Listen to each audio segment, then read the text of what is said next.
Welcome to Tea Talks, everyone, where we, along with our trans-friendly specialist, try to decode all the aspects of transition. So, in this effort, today is with us one of the top gender reaffirmative surgeons of India, that is Dr. Richie Gupta.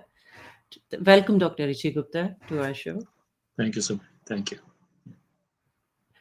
Uh, I, I would like you to introduce yourself. So, can you please give our audience a small introduction about you and how long have you been doing SRS?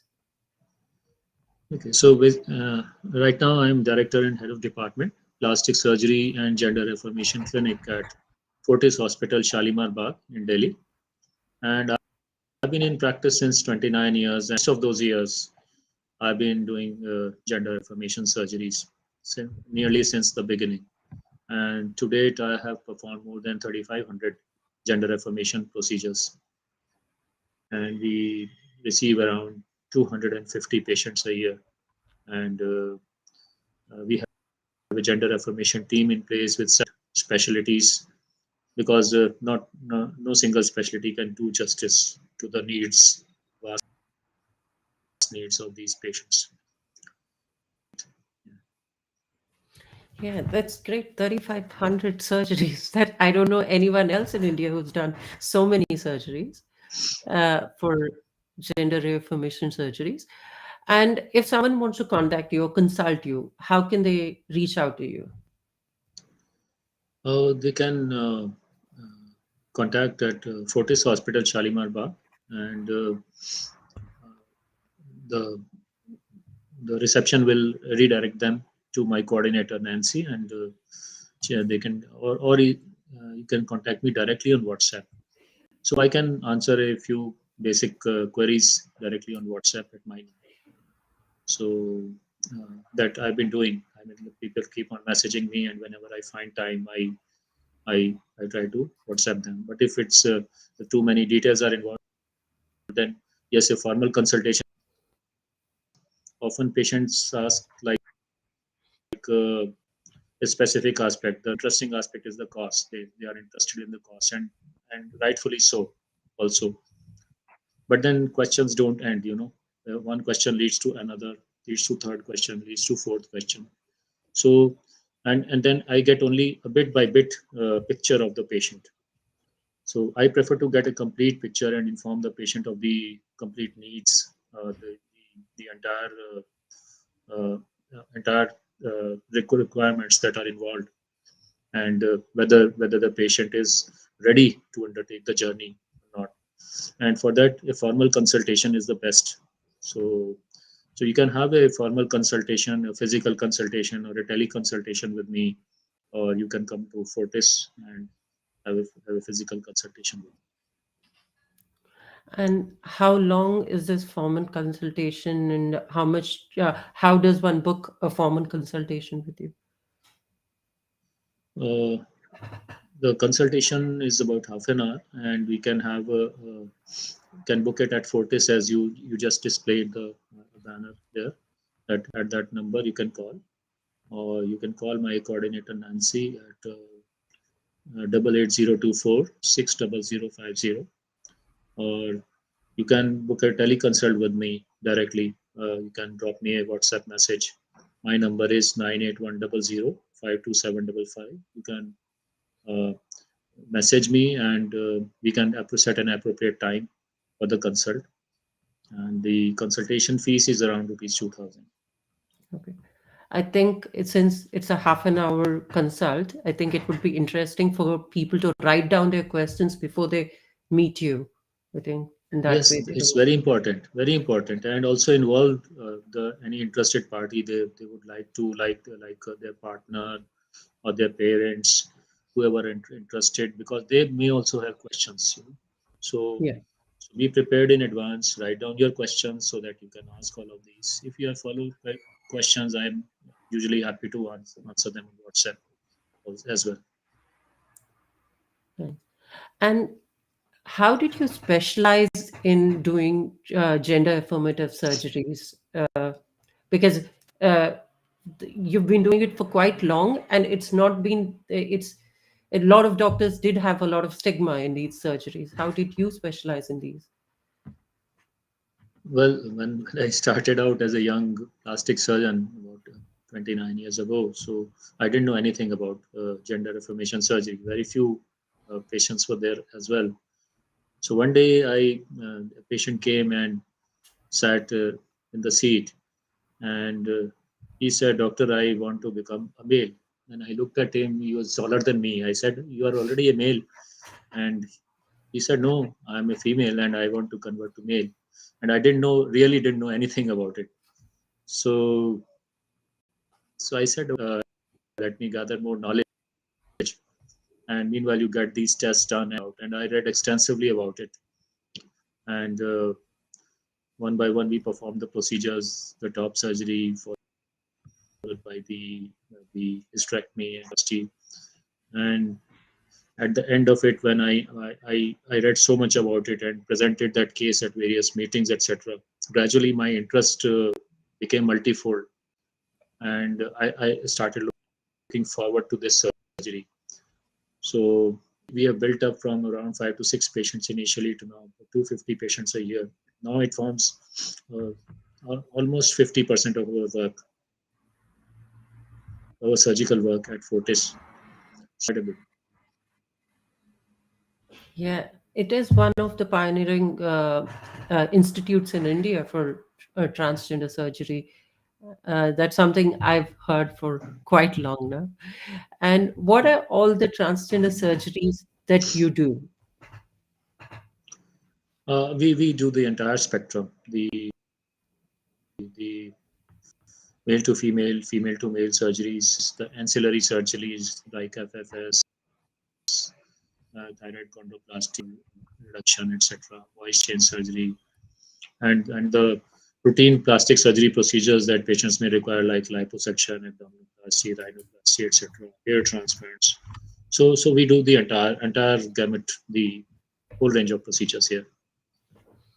Okay. So now these surgeries are not just surgeries, they are also legal requirements for these surgeries. So, for example, for something like vaginoplasty, what kind of documentation would a patient require to get a surgery from you?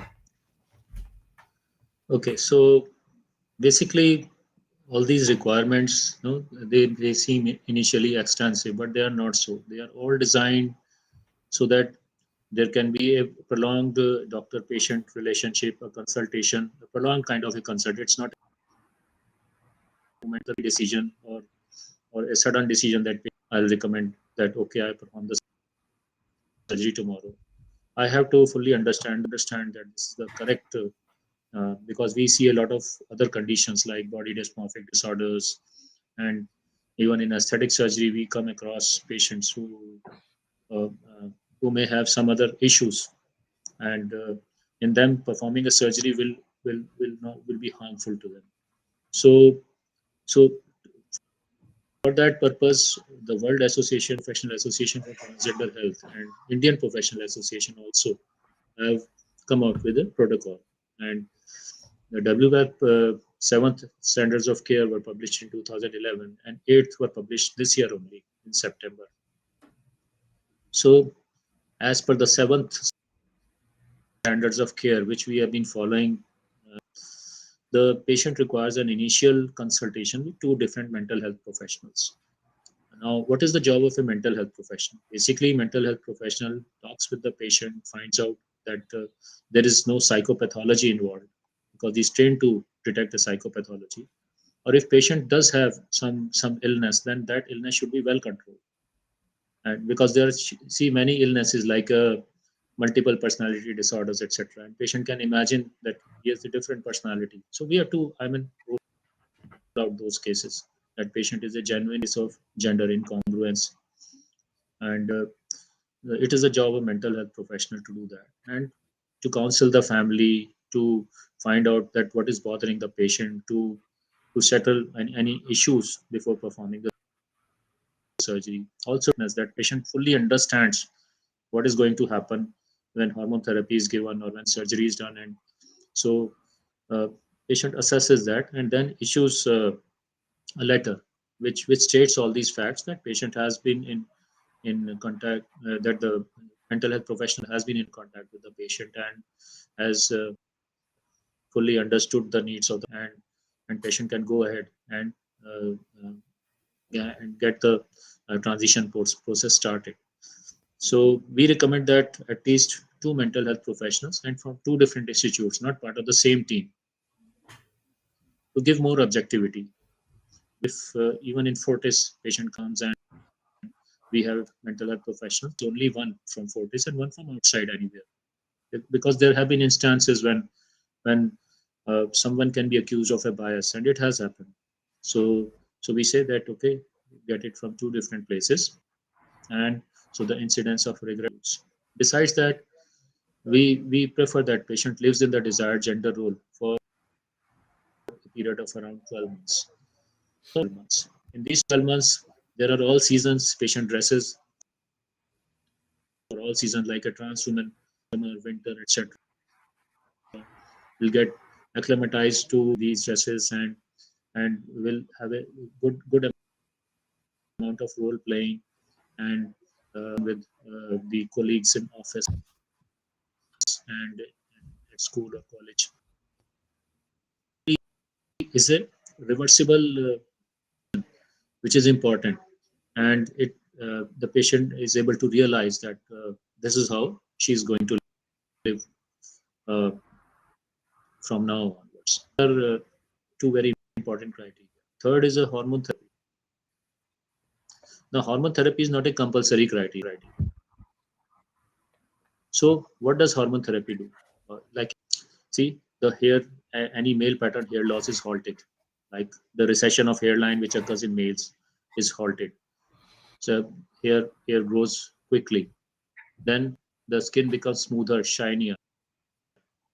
There's a 22% to the more feminine, into a more feminine nature. There is breast development. So all these help again with the patient's incongruence. The patient's dysphoria is abated. Patient begins to feel more in more adjusted to the new, more integrated to the gender role she desires. So that's why we recommend that patient should have hormone therapy for 12 months. But those patients who have medical issues, who can't take hormone therapy, or those who don't want hormone therapy for some reason, so this can be waived off because it's a not an obligatory. So these are requirements for any genital surgery. For breast surgery, breast augmentation, only one mental health professional consult is required. Not two. But we start to, because we are patient not in a single episode or a single thing. We have to deal with the patient for a lifetime. So we both the mental professions consultations are taken so that patient's file is complete and we can move forward. In addition, we also require a waiver of liability affidavit. Now, what is that? Now, this 100 stamp paper and it is notarized. Now, as per medical ethics, the surgeon is not allowed to remove normal body organs. Like in case of a trans woman, and testes are removed, and surgery does not. Our ethics do not pass if they are healthy. It is considered a grievous injury. So so that is what is basically mentioned. That patient identifying characters are mentioned. That patient is so and so lives at such a place, and and the patient has a gender incongruence since so long, and has taken advice of these medical professionals and has been diagnosed as a case of gender incongruence and is proceeding for surgery and gives us permission to basically remove the normal healthy organs, which will result in permanent change in patient's sexual functioning. And these basically are the requirements that we ask from the patient. Thank you, doctor. Now, these are for irreversible and breast implant surgeries. But what about FFS surgeries? Do you require the mental health professionals certificates for? that too?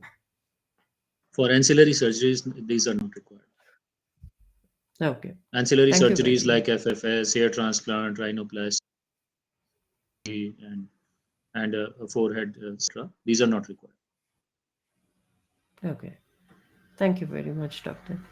Now, uh, what would be the average cost of these surgeries in 2022 or 23 in this time period, if you can suggest? See, breast augmentation, I'm talking about costs at Fortis, which may be more than the costs that if done at a smaller institute or a nursing home. So at Fortis, the cost of a breast augmentation surgery is around 2 to 2.5 lakh rupees. This is because we use Motiva implants, which are made in US, and themselves cost around 80,000. Yes. So that is the cost of a breast augmentation. Breast can also be augmented who do not want a breast implant with the help of fat transfer, fat injections. We can take fat from other areas in the body and inject them into the breast. Usually, 2 to 5 sittings may be required. Each sitting may cost something like 50 to 60,000 rupees. Then the vaginoplasty we do by three methods. One is a modified penile inversion technique, um, our own technique, and we have published it in Indian Journal of Plastic Surgery in July this year. And uh, the other technique is peritoneal, and the third is a sigmoid. So, if you want, I can go into detail of these techniques. But the penile usually 2.75 lakh rupees, and the peritoneal costs around 3.5, and the sigmoid can cost around 4 lakh rupees at Fortis. The rough estimates.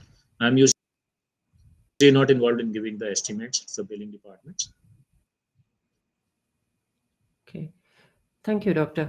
Among these different vaginoplasty techniques, do you have a favorite technique that you think is healthy for the patient, and why? Uh, Ideally, the technique should be customized to the patient's needs. So, uh, amongst these, I can spell out the pros and cons of these techniques. So, the patients today opt for modified penile inversion vaginoplasty. The reason is that it's the lean is not touched at all, and no abdominal surgery is done, and all the surgery is done from below the perineal root.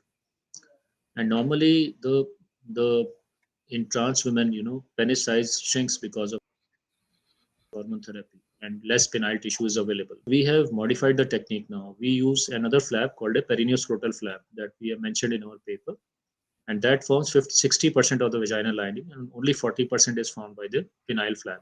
So we have a lot of extra tissue available, which we use from the, and usually a depth of 4 to 5 inches with the help of modified penile inversion vaginoplasty. Peritoneal vaginoplasty, uh, in this, what we do is we dissect all around, and the inner linal cavity, which contains the organs, is dissected. And then there are 3 or 4 different methods to do a peritoneal vaginoplasty. And then this lining is inverted out, and usually a depth of 6 to 7 inches can be obtained with a peritoneal vaginoplasty. And with sigmoid, one can attain depths of 8 to 10 inches also. And there are some patients who have asked for it, and we have provided them this depth around 8 to 10 inches. I mean, you can go for as per the patient's needs. The depth can be adjusted in sigmoid vaginoplasty. Okay. And is there that something for a first-time patient who uh, wants a healthy vaginoplasty? Is there something that you think would be recommended, or is it also? I usually ask the patients 2 or 3 questions. The first Mhm, question is the what is the depth that you want? That is very mhm. important, because there are certain patients who would straight away say that we want a depth of 6 to 8 inches. For them, modified penile inversion vaginoplasty is not the procedure of choice. So we can rule it out straight away and talk of the options like peritoneal and sigmoid. So that is depth is very important. And second is the hair growth in the area, because below and anal canal there is a strip of 5 to 6 centimeter wide. We usually use that in our perineoscrotal flap for a modified penile inversion vaginoplasty. If there is hair growth, we ask the patient to go for laser hair removal 6 to 10 sittings before coming. Otherwise, hair can grow in the vagina in modified penile inversion. So, so these I ask almost all the patients. Okay. Perfect. Thank you, doctor. Now, how can one prepare their mind and body for such a invasive surgery?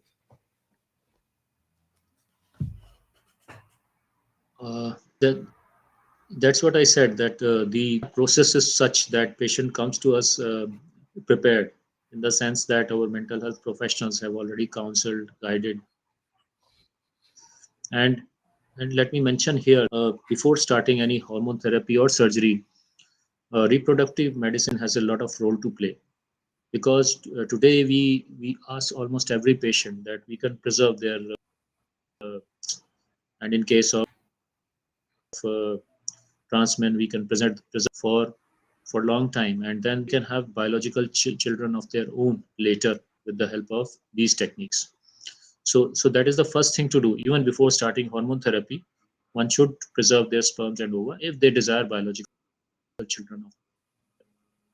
So that's what is important. Okay. And you also told that some patients want fat grafting instead of breast implants. There are also a lot of Yeah. cases of something called as breast implant illness, which is also called as Asia syndrome. Is it something that's also seen in India, and how is the awareness about that in India? There is awareness about it, and that is why often patients request us to that they want to go for fat grafting instead of silicon based implant. But let me tell you that today the incidence of anaplastic small cell lymphoma is very, very less, because we are using fifth generation silicon implants and we are using smooth implants. Initially, it was more associated with textured implants, which are a textured surface. But now most of the smooth implants. Incidence is very, very low, maybe 1 in 30,000 uh, implanted patients or so. And the patient is in regular check, then it can be detected and it is treatable. So yes, but those patients who still can go for fat grafting. Breast augmentation is procedures done even in cis women in all over the world. Thank you, doctor. And what is the procedure in Fortis when from the admission to the surgery bed? What happens to the patient? Can you guide us through? Okay, so I'm talking mainly about trans women right now. So Yeah. we usually provide a written estimate to the patient of the procedures, so the patient knows what to expect. And in case of peritoneal or modified the patient on the same day as surgery, usually 8 a.m., and the patient to fast overnight, so that patient is empty stomach when she comes. And and then surgery from 10 to 11 a.m., and surgery average time for modified penile inversion is 4 hours, and for it can vary from 6 to 8 hours. And then patient undergoes the surgery. The admission time for modified penile inversion is 3 to 4 days, and 4 to 6 days for the other two techniques. In case of sigmoid, we admit the patient 1 day earlier. What is the reason for that? Because that day patient undergoes a sigmoidoscopy. So to rule out any illness in the sigmoid colon, so that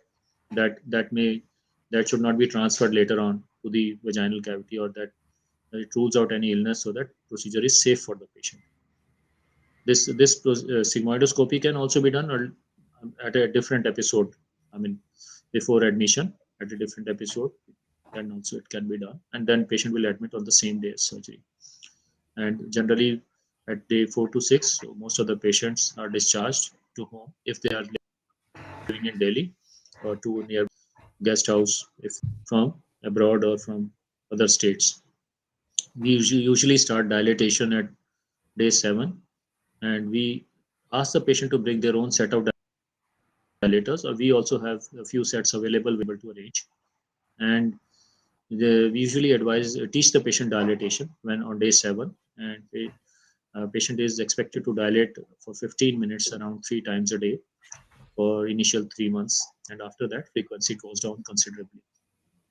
So this is the regimen. And about dilation, how will a patient, for someone who's stressed or depressed, will it have any effect on their dilation?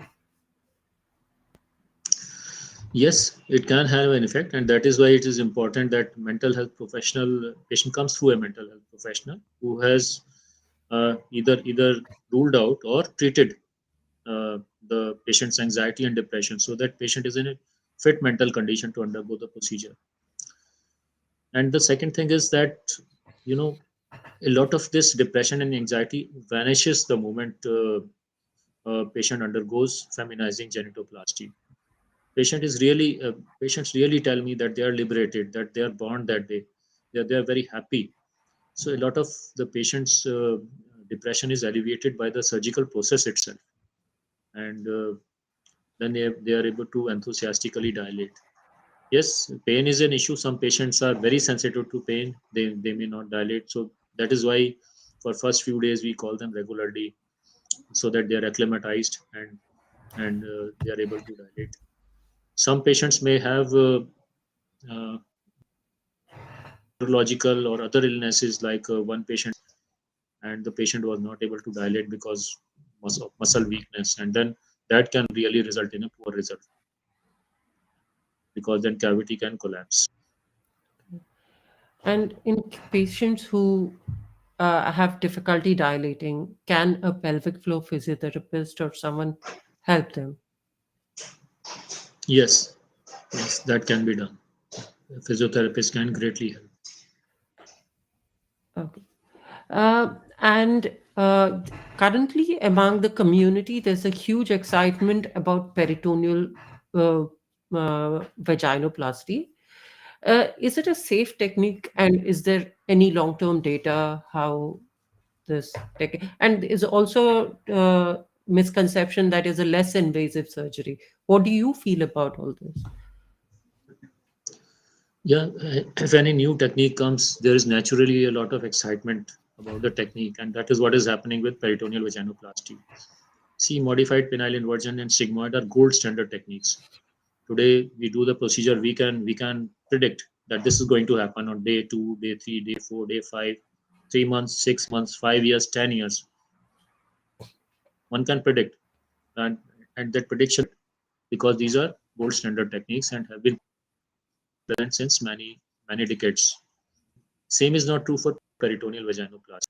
It's a newer technique, and and though bowel anastomosis is not involved when we compare it to sigmoid, but it involves a lot of dissection of the peritoneum. But what is peritoneum? It is the inner lining of the abdominal cavity, and inside the inner lining are present all the vital organs. So our GI surgery team, which is extremely good, does a laparoscopic or a robotic dissection of these peritoneum, and then this peritoneum membrane is brought down. It is very thin. If you compare to sigmoid, it's got a nice wall, but this is very thin lining, and then this lining is brought down to the introitus area, and this forms the lining of the vaginal cavity. Now there are various methods to do it. Some call it pull through, peritoneal pull through. Some call it the pouch, and different surgeons do it different ways. Like I talked to many surgeons who do it. So so there is a famous surgeon from Thailand. What he does is he mobilizes the entire peritoneum and brings down. So and brings it down, but forms the rest of the cavity with scrotal skin graft. So only upper 2 inches of the vaginal cavity is lined with peritoneum, and rest 4 inches is lined with the scrotal skin graft.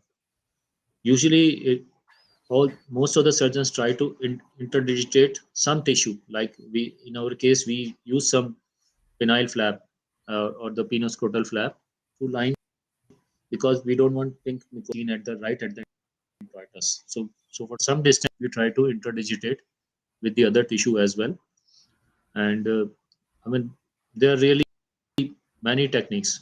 And I talk to surgeons, I find that uh, uh, there's no one technique that all of them use. They have developed their own techniques for this. And yes, long-term results are not available. And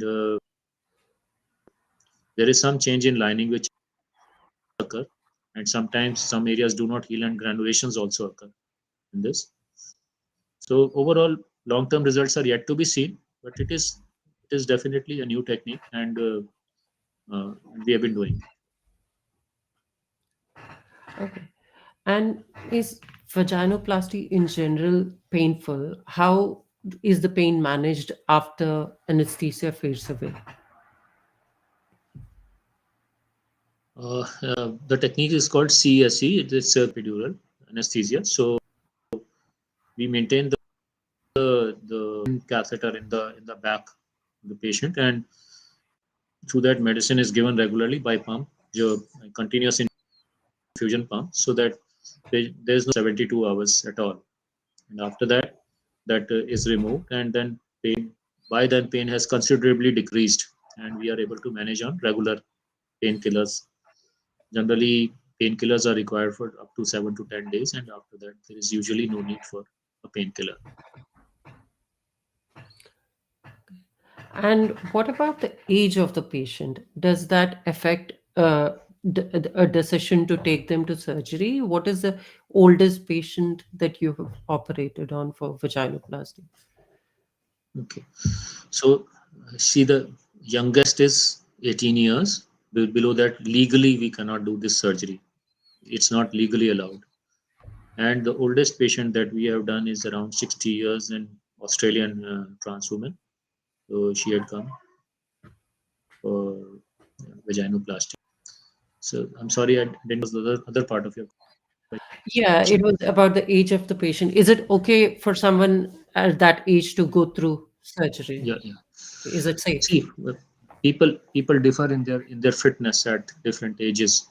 At younger age, it's a very safe procedure to do. But at older age, illnesses creep in, like diabetes, hypertension, whatever occurs in the general population. Those illnesses can affect the results.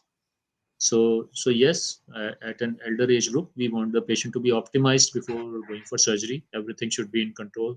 Any thyroid issues, any blood sugar issues, any blood pressure issues, any cardiac issues should be well controlled before undertaking this surgery. But one very important thing is the BMI.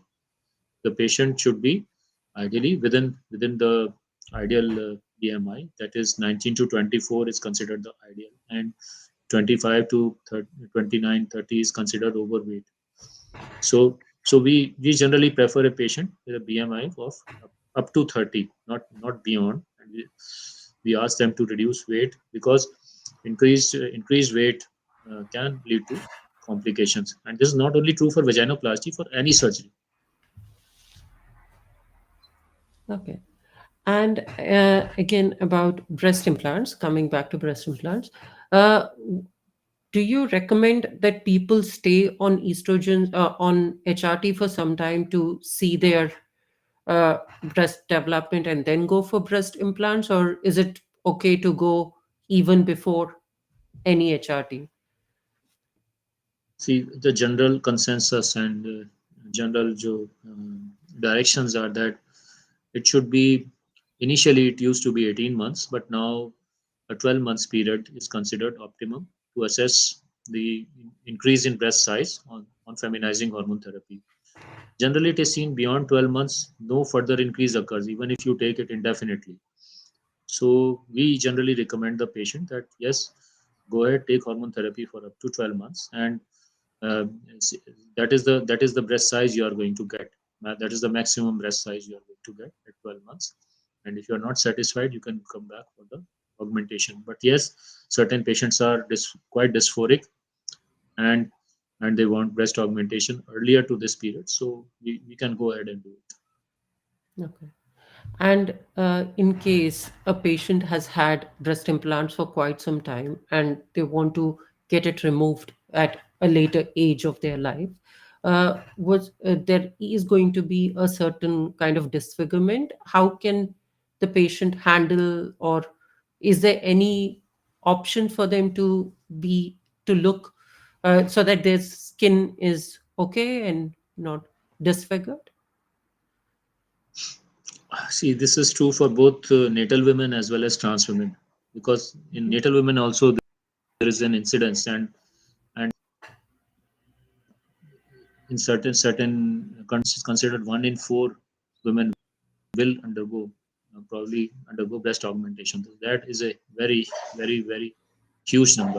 So yes, this is true for both natal and trans women. And once, if the implant has to be removed for some reason, then yes, there is disfigurement, loss of the projection of breast tissue, and the patient has to. I mean, uh, we have to tide the patient over for that period when the wound heals, and after that, patient can undergo either fat grafting or a reimplant if the patient so desires.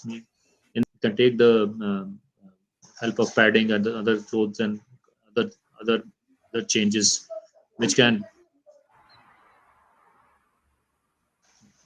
tide the patient over the period. And is there any surgery like PLEP or something that can help to tighten the skin?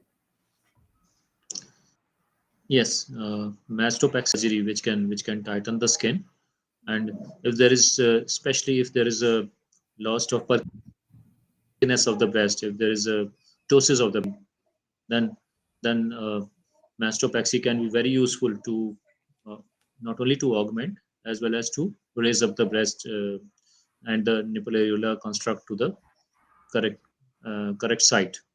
So yes, that can be done. And what kind of scars can one expect for such a surgery? Uh, there are various methods for augmenting the breast with implant. The commonest method is inferior inframammary incision. It's about 5 5 centimeter long incision given below the breast, just below the breast, so that it can't be easy. Uh, even if the patient is naked, it can't be seen easily. Then other is axillary approach where incision is given in the axilla, and another is umbilical approach. But these have some drawbacks. Sometimes results may not be optimum with these approaches. There's also transareolar or periareolar approach through which also the implant can be inserted. So these are different things, but the commonest is the inframammary. It's a very uh, safe and very often used procedure. Okay. Thank you, doctor. And about the vaginoplasty, is there any bony limitations for the from the pelvic anatomy that in some patients that can limit their diameter of vagina? Okay. Yeah. So there is a pubic tuberosity where the pelvic bones meet like this, and then there is a ramus which goes like this behind. It is called istiopubic ramus. So it goes like this, and the inter-istiopubic ramus distance for natal women is around 5.5 centimeter, and but in trans women it is 3.5 centimeter. It's narrow. So that is why we use only very thin flaps like penile skin flap or a sigmoid or a peritoneum for vaginoplasty. We don't use thick flaps like a gracilis, for example, in trans women. Though these can be used in biologic women and cancerous situations, it can be used. So the reason for using thin flaps is because already this dimension is pretty narrow. So this is the one bony limitation that can occur up to over 600 plus vaginoplasties. Only once it has happened that I found that to be impediment. Otherwise, generally, it's not an issue. Okay. All right. And how long does it take for a complete recovery from vaginoplasty? See, most of the wounds have healed by a period of around, if we come from the end of surgery, discharge at day 4, 5, dilatations, the catheter is removed from day 7 to day 10 anytime. And then most of the wounds have healed by, and patient is encouraged to walk starting from day 5 and can do household work by second week and can go for walks after 3 weeks and gymming at around 3 months after the surgery. Aggressive gymming and activity at 3 months after the surgery. Period is a transition during this. Okay. Thank you very much, Doctor. You've answered a lot of our questions. Thank you for joining us and helping us to understand the various surgeries that exist for transgender people. You're welcome. Happy to be here. And thank you. And thank you, everyone, for joining us. We will see you once again next time with another informative live. Thank you. Bye.